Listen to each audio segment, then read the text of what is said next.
organisé par la dynamique Monseigneur Bodro DMK. Nous voudrons d'entrée de jeu vous dire que cette conférence de presse, elle est organisée conjointement par M. Paul Missia Goto et la dynamique Monseigneur Bodro. Ceci pour placer le contexte dans lequel nous voulons que cette conférence de presse soit organisée. Parce que vous devez savoir qu'à l'heure où nous sommes aujourd'hui au Togo, nous n'allons plus accepter, vu la souffrance de tout le peuple togolais, qu'on nous mène en bateau. Vous savez, dans cette salle, lors de notre conférence de presse de la fois passée, nous avons fleuré un peu cette situation dont M. Paul Missia Goto vient de vous parler. Nous n'avons pas voulu étaler tout. Nous avons voulu laisser faire les choses. Et quelques jours après, nous avons vu comment ça s'est terminé. Et vous devez vous poser la question de savoir pourquoi la dynamique Monseigneur Bodro dérange. Du moment où les gens disent que Bodro est décédé, Agbeume Kodjo est décédé. Mais si Bodro est décédé, Agbeume Kodjo est décédé, ce qui anime aujourd'hui la DMK, s'ils ne constituent pas un danger pour vous, vous devez les laisser continuer.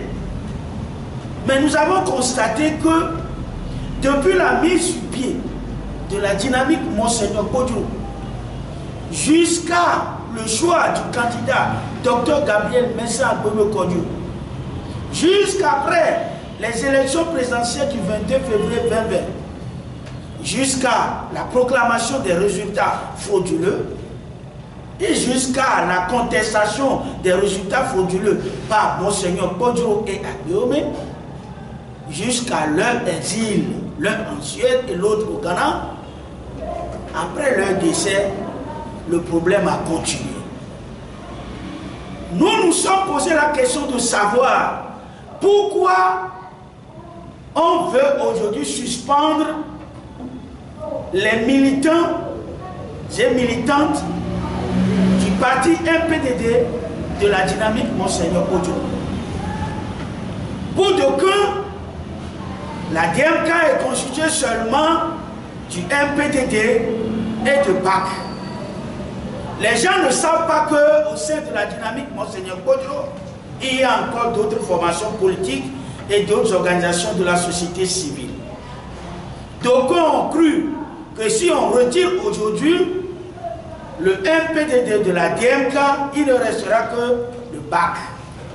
Et le BAC seul ne peut plus continuer le combat au sein de la dynamique Monseigneur Bodro. Nous voulons dire à ceux-là qui ont fait l'erreur de retirer le MPDD de la DMK, qui vont le regretter à jamais.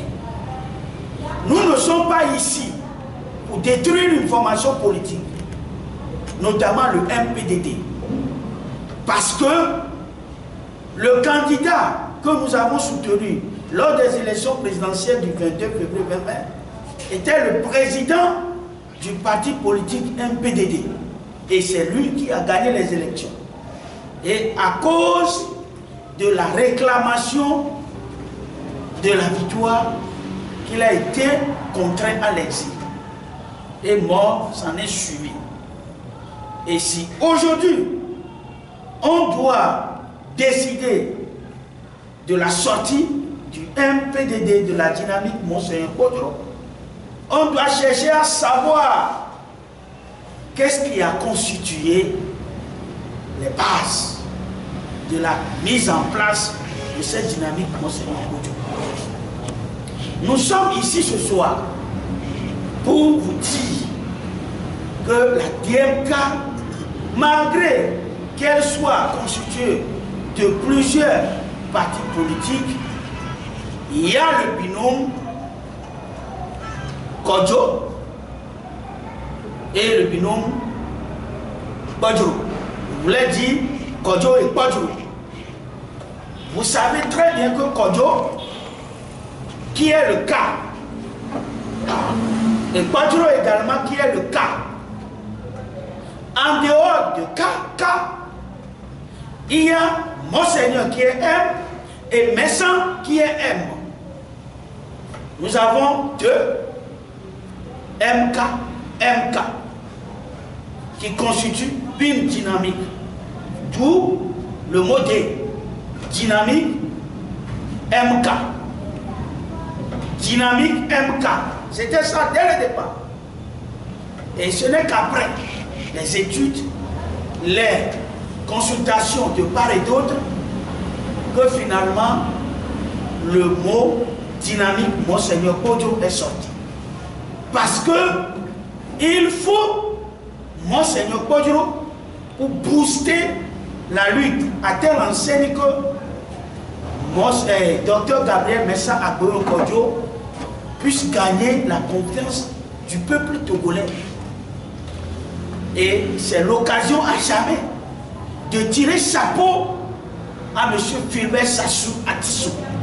Parce que c'est lui finalement qui a donné le nom, prénom dynamique Monseigneur Kodjo au lieu de DMK. Je dis ce que je venais de vous expliquer.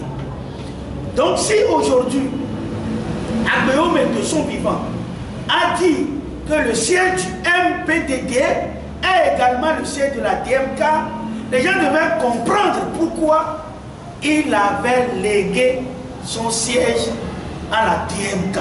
C'est parce qu'il y avait des deals entre lui et Monseigneur Kodjo dès la mise en place de cette dynamique.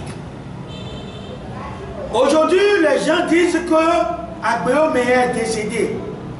Le fait de l'avoir sorti de son parti politique sur le plan spirituel prouve que le parti est libre et qu'ils peuvent s'en servir pour faire ce qu'ils ont voulu faire quand il était là et il faisait blocage.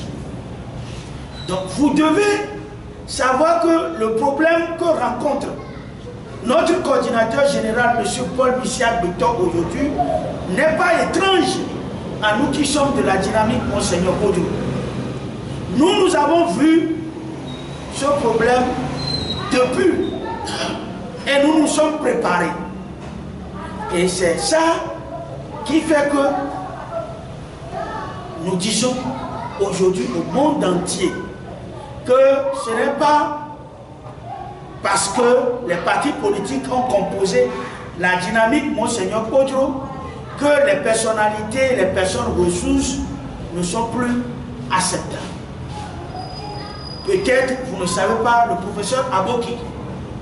Le professeur Aboki fait partie de la dynamique Monseigneur Kodjo en tant que personne ressource. Il y a le professeur Nouboubo également comme personne ressource. Et en dehors d'autres personnes ressources, il y a les partis politiques dont vous connaissez, qui ont constitué la dynamique dès le départ et qui ont quitté certains pour aller créer la dynamique pour la majorité du peuple DMP. Donc tout ceci, c'est pour vous dire que ceux qui ont cru qu'en retirant le MPDD de la DMK, les activités de la DMK seront paralysées, ils ont fait une erreur grave. Et les conséquences sont lourdes. Puisque tout à l'heure, dans la déclaration, vous avez eu à écouter M. Paul Michel Béton qui vous a dit que M. Jonas Komansiliadé, sur les antennes, dit qu'ils sont prêts à travailler avec l'Union. Ce qui veut dire que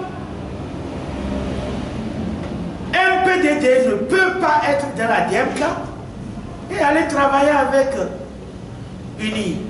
Il faut nécessairement le faire sortir. Mais si vous voulez le faire sortir, faites-le sortir, mais laissez le coordinateur là, laissez la voie libre au coordinateur général qui est M. Paul Michel Beton. Parce qu'il dit qu'avant sa nomination au poste de coordinateur général de la DMK, il a eu à prêter serment devant son mentor qui est feu, Dr Gabriel Messan Kodio, et Monseigneur Kodro qui est le parrain de la DMK. Donc, il n'y a pas question à le tirer de gauche à droite. Parce que le choix est libre. Il a fait son choix. Les autres aussi ont fait leur choix. Que chacun assume ses choix. Et on laisse continuer le combat. Parce que le combat auquel nous faisons face aujourd'hui, c'est le combat de libération du peuple togolais. Nous sommes déterminés à jamais de libérer le peuple togolais. Nous ne sommes pas dans la vision politique de nomination au poste politique comme ministre, comme directeur de cabinet, comme tant. Nous ne sommes pas dans cette vision. La vision au niveau de la DMK, c'est la libération du peuple togolais. Un point, un trait. Voilà ce que j'ai voulu placer comme mot